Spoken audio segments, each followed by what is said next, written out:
Welcome to Garage Sales Unhinged. where the characters are as quirky as the finds. I'm Julie. And I'm Jake. Join us as we dive into the wild world of garage sales, yard sales, estate sales, and anywhere secondhand sales are happening. From bizarre bargains to hilarious haggles. You won't believe the stories we've got lined up. Let's get unhinged. Welcome, everyone, to the latest installment of Garage Sales Unhinged. I am Julie, your co-host is Jake, and we are here to cause mayhem and havoc and tell some inappropriate stories about each other. Hi, Jake. I can handle that last bit. Before I can do mayhem and hammock, I need a snack or a nap or both. Honestly, that's like every day of my life. I need a snack and a nap. How you doing? Good. Trying to figure out what my go-to snack is here lately. You know? Do you have a preferred snack of choice? No. I need to get into the lifestyle. I need to read some blogs about it. The snacking lifestyle? Yeah, I need to consume some snack content, get some recommendations.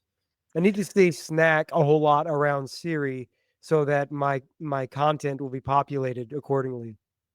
So I will say one of my favorite snacks is just cheese. I'm like a hell dog. yeah, cheese. I'm just a dog. I usually have a little bit of cottage cheese with everything but the bagel seasoning from Trader Joe's.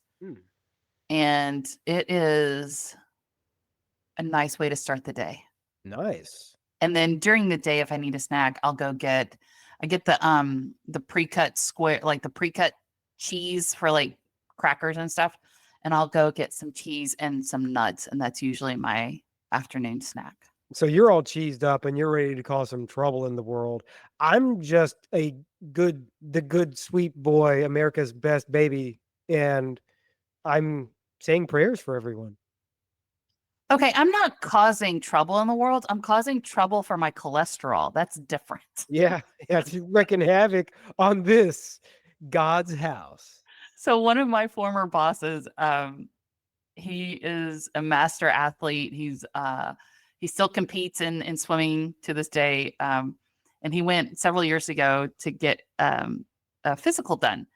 And his doctor was saying, hey, your cholesterol's kind of high. I need you to cut back on cheese and dairy and all that stuff. And my former boss, like he loves that stuff, right? Like if you love cheese, you love cheese. Yeah. And anyway, the physical ended up like everything's good. And then they were just talking on a personal level. The doctor was a former collegiate athlete, like my former boss. And the doctor was a runner in college. And they were talking about like, hey, how do you mentally get through this part of your life where like, we competed at such a high level in college.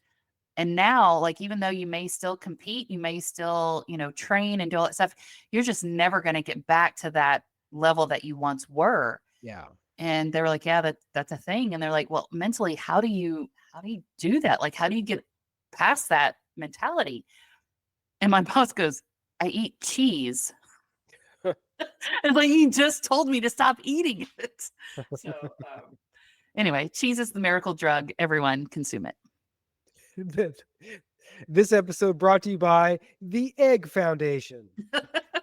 There's no egg and cheese. It's the Dairy Farmers of America. The joke would have been of like the dairy board or something, but I got it wrong, and that's the joke. Carry on. But also, if you'd like to sponsor this podcast, you're welcome to Dairy Farmers of America. Jake, I got to share some big news with everybody. Oh, dear. This is our last episode of season 2. I didn't know that. Yeah. And we were in season 2. We are comfortably in season 2. It's the water feels nice. I There's should no have urine known here. I mean, they brought in a different person to play me. I'm a full 3 inches different in height, and I have a mustache. I should have known. The signs were there. Yeah, your stunt double is a lot shorter than you in real life. So, but yeah, and so that is also a call to arms of everyone. We are going to be taking a little bit of break after this episode for a couple weeks. We'll be coming back in season 3. Let's see, when do I have that coming out? Season 3 starts June 10th. So we'll be coming back then, but we're going to take some time off, regroup, get out to see some garage sales, some yard sales, some thrifting, and then come back with more stories that people wonder why the heck we talk about it. So I'm You excited. know, one thing I commit to do is to hit a few sales here and there and see what I can get on the uber cheap, or find what is on like the mega weird and bring it back for us to laugh about. I like it. I keep toying around with different things of how can I become a reseller, or how can I get into the second hand market, but I don't want to do a huge commitment. So I just want to, I have some things that I could sell, and I just want someone to give me several $1,000s for it, and then I can be done. Look, what this podcast is really about is about documenting my level of laziness. I mean, honestly, yeah. So anyway, Jake, it's been a wonderful season 2. I've thoroughly enjoyed it. And so let's end it out on a high note. That way we can start season 3 on a low note and set the bar for season 3. There you go. Yeah. Yeah. Let's go ahead and over deliver now, because I've got no intention to, do it then. Well, so today I want to share with everyone a Facebook group I'm a part of. Facebook, love it or hate it. I tend to be active on Facebook only for the communities. So I'm in it for some professional communities. I'm in marketing, and there's different marketing groups that I'm a part of on there. And it's been great because I've learned a lot from those people. Actually, one of my college professors has a group on Facebook. He's retired now. He's a retired journalism professor, but he still posts really good information as if I was in his class still. And he has other students that are in there. So it's great to keep up with him. But yeah, Facebook is great for those communities. One community I'm a part of, and it resonates with our podcast. It's called, are you ready for it? Okay, let's go. It's called Official Weird Secondhand Finds That Needs to Be Shared Page. That's a mouthful, but I like it. They have So almost, it's the official one. it's the official weird secondhand finds that need to be shared page. They have about 480,000 members, Oh, wow. and it brings such joy to my life whenever I see something that someone's posted. Now, there are a couple of things that people post that are clearly copied from another group or whatever. I don't care. A lot of times people will post things in here of like, hey, I got this at a thrift store. I don't know what it is. Can someone explain what it is? And then they get that answered. There's also things that people are like, I just saw this at my secondhand goods store, and I walked past it, came back later, had to get it. And it is creepy AF. So there's some interesting things in there. So about this group too, it's a public group, so it's open to anyone to join. It's visible to anyone to go in and find. So if you want to be entertained for a few hot minutes, you can go onto that public group page to see stuff. Also, you tend to find people that go to they consistently go to thrift shops, to garage sales, estate sales, and post the things. Some things like that people post, they're like, yeah, this is weird. It's ugly. And I'm like, oh, I actually like that. I'd buy that for my house. Some of, I know, It's it's always a great laughing at me. experience to go onto something like that, and they're like, the vast majority of the comments on the thing are like, wow, that's really tacky and horrible. How weird. It stinks to see that after your initial reaction to this thing is like, oh, I really like that. And then you read the comments like, maybe I don't. Maybe actually I don't like it, I guess. Not that great. Are you planning a garage sale, yard sale, or estate sale and need some help? Look no further than Garage Sale Supply. They provide top-notch resources and expert advice to help you host the perfect sale. From pricing tips to promotional strategies, they've got you covered. Visit GarageSaleSupply.com and make your next sale a success. So, Jake, I curated some images from this Facebook group that I'm going to show you. I'm going to share with everyone on our Instagram handle at Garage Sales Unhinged. And again, it brings me joy because it's so weird and lovely. And also it's full of people that like to go to these thrift shops. So I apologize for just starting this off strong. But what I'm showing Jake, and he's going to describe it to you here in a second. This person found it at an antique store in Jacksonville, Arkansas. They did not buy it. The little tag that comes on it says "the big guy," and then they're selling it for $30. Jake, do you want to describe this to our Sure. listeners? I'll try. So this looks like a mask of some sort, or it's a face.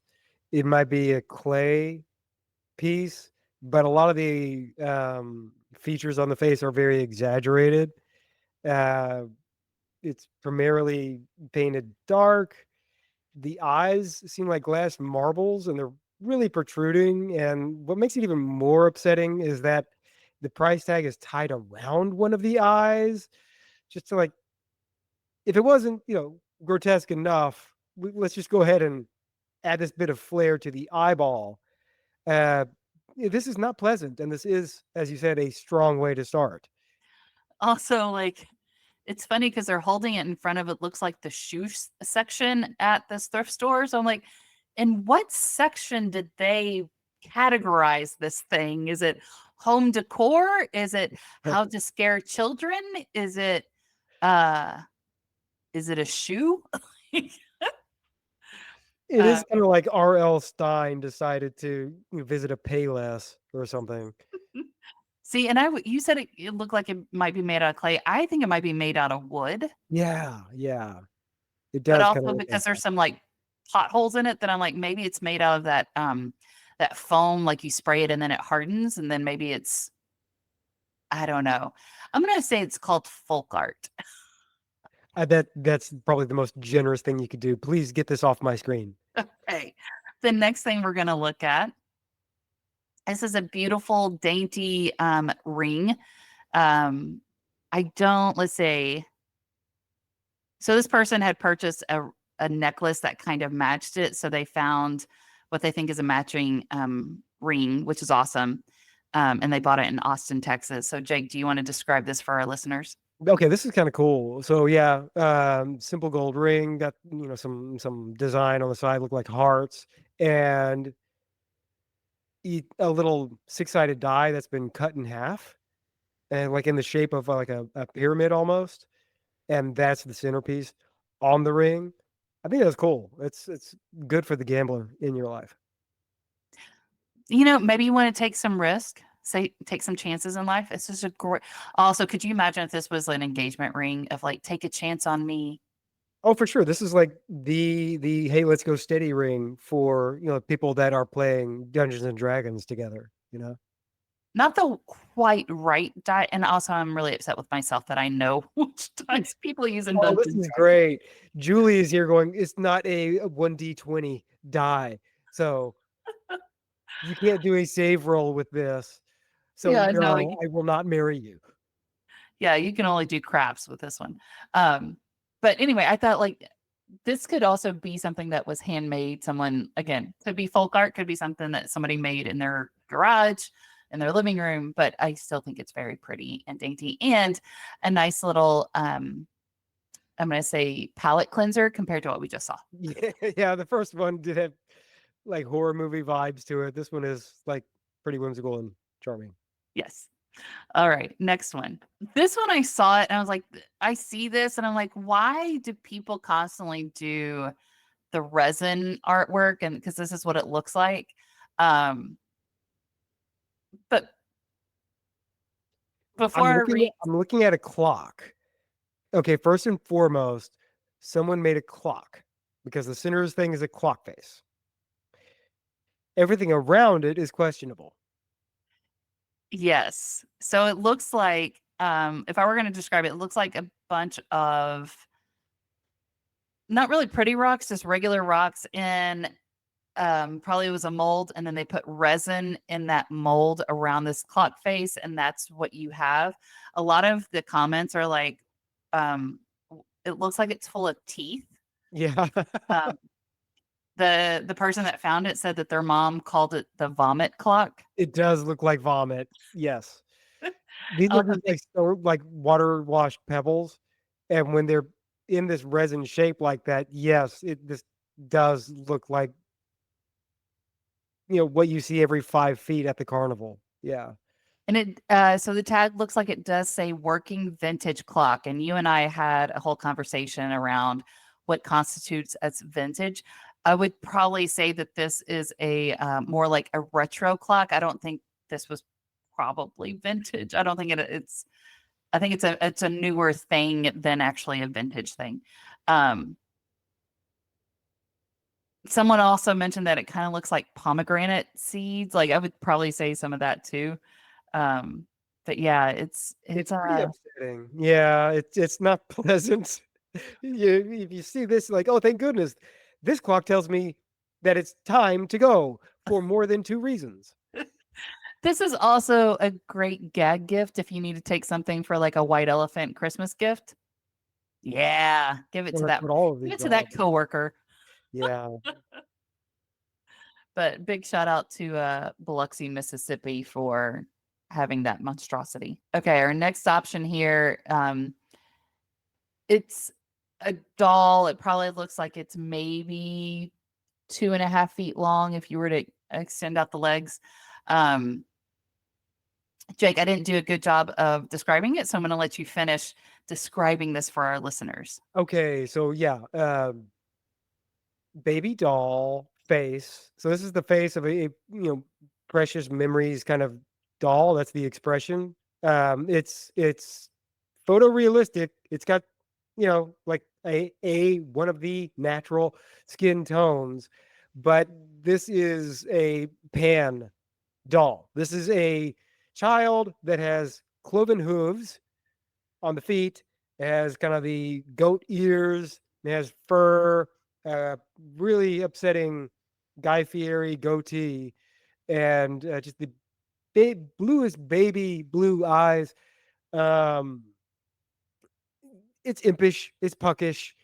It's disturbing. And then I think what's worst of all is that all of the fur on it, on the feet, on the body, the goatee, the hair on the head, it's all bleach blonde. Because he's going to Flavor Town, Yeah, that's right. Right. where I hope they don't sell goat because that would be disturbing.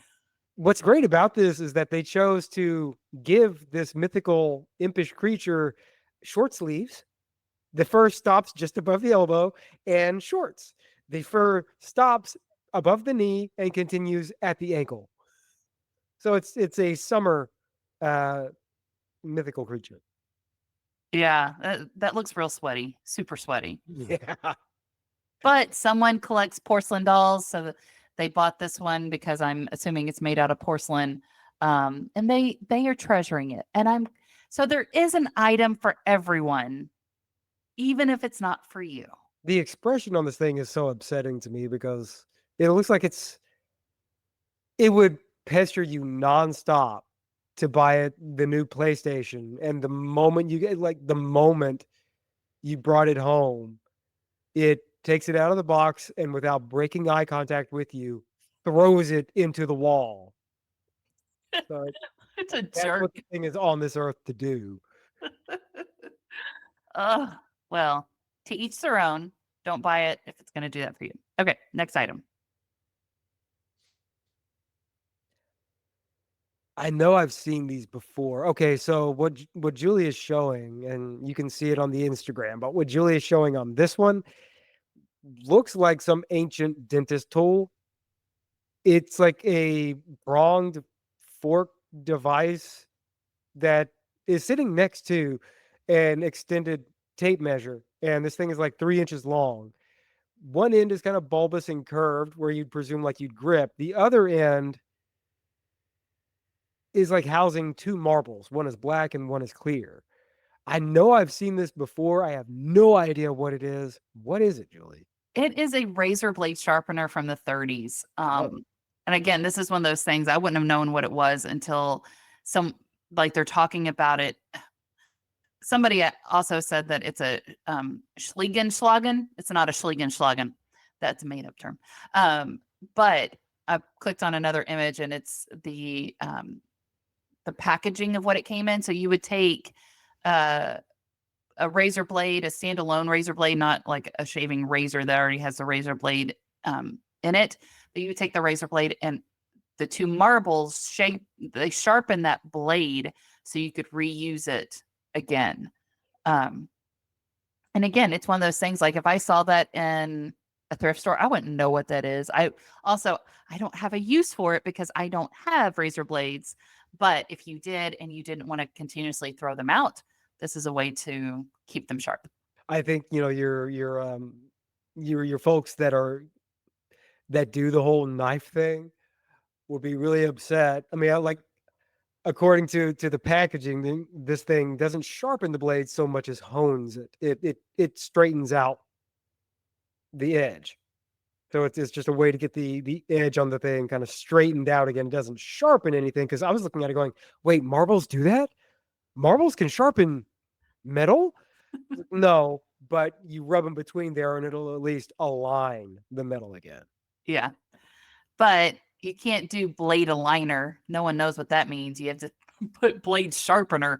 And that is your marketing messaging for today, kids. Blade aligner sounds like a really, really bad sequel to the Wesley Snipes movie. It's when he hangs it up and becomes a dentist.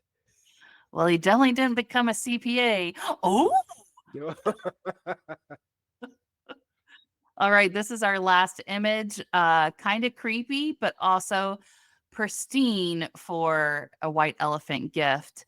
So again, the person that posted it says the tag says it's Victorian era piece. I don't know about that. So, Jake, do you want to describe this for our listeners? So we're looking at an ovoid frame with 1, 2, 3, 4, 5, 6 fish heads mounted in it. The way this is prepared makes it look as though, and they did a really nice job, I feel, makes it look as though the fish heads are coming out of the frame. Almost looks like they're coming out of water. All of the mouths are different. All of the heads are different, and they're all open and toothy and screaming at you. This is honestly right at home in a haunted house. But it also brings to memory the Dr. Demento song, Fish Heads, Fish Heads, Roly-poly Fish Heads. And you're welcome, everyone. This is now, you can record that for your own, cell phone ringtone. So, yeah. That's not a thing. That's not a thing anymore.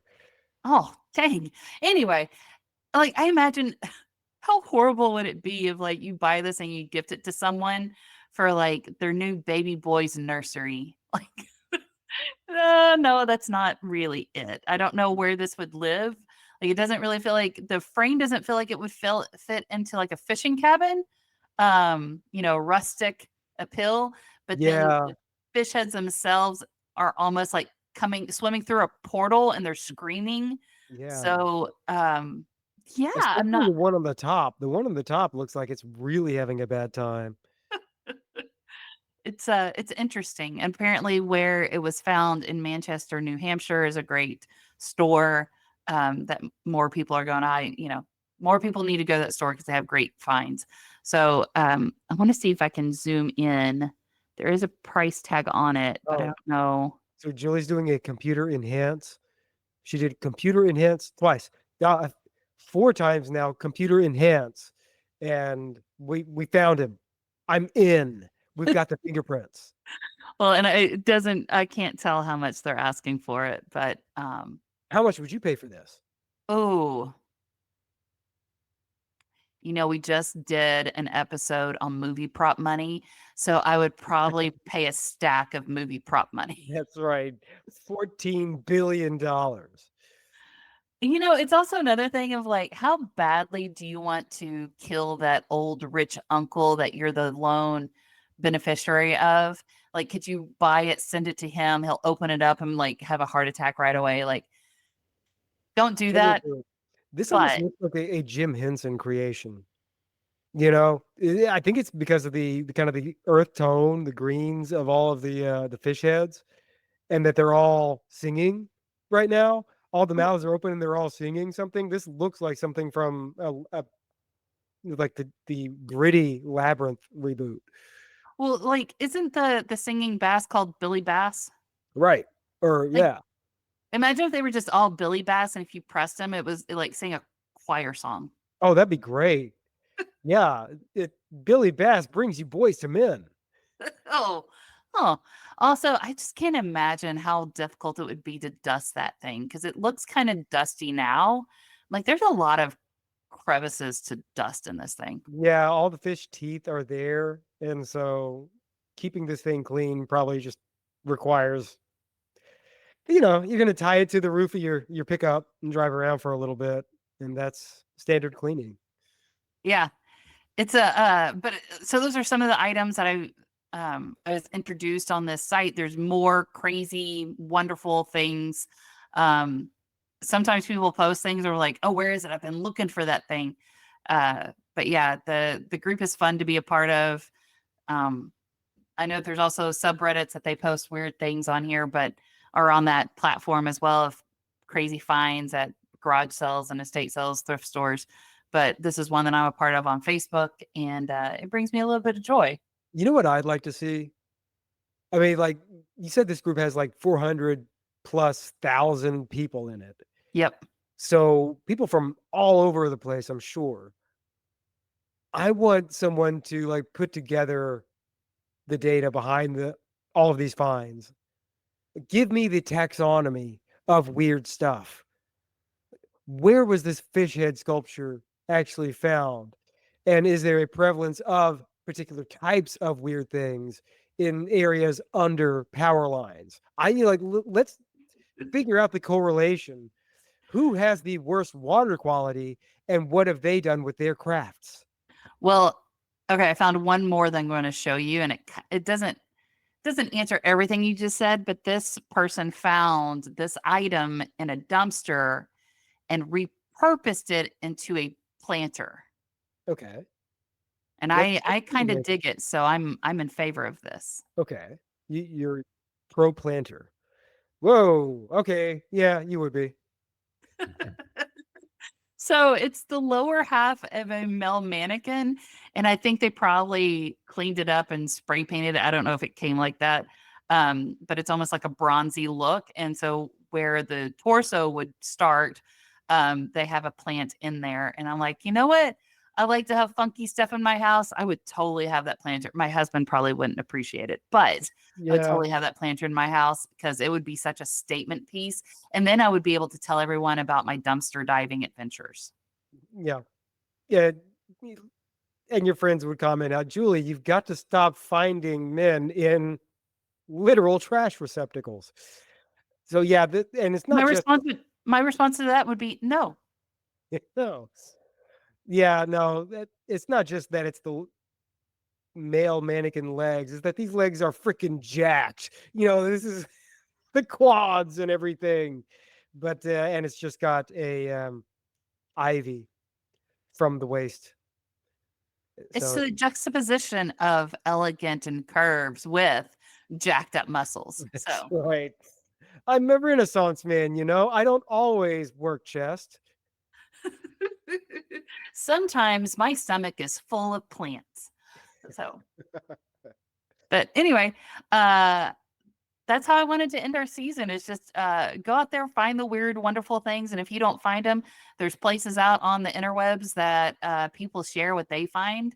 And it's just so joyful and fun and crazy. And I love it. Honestly, that's part of what I love about this stuff is just kind of unabashed embrace of cringe. Things that are earnestly weird and like there's no apologies for being about it. And I think more of that because like no, like odds are you're not going to impress somebody with your secondhand find, but it's about being strong enough to be nerd enough to be into it. Yeah. Yeah. That's what this is, and that's what we'll pick up on after the jump. Awesome. Well, that ends our season 2. We'll see everyone for season 3. Jake, it's been fun, and we'll continue with the funsies in a couple Okay. weeks. Sounds good. Take care. Bye, everybody. Bye. See you soon.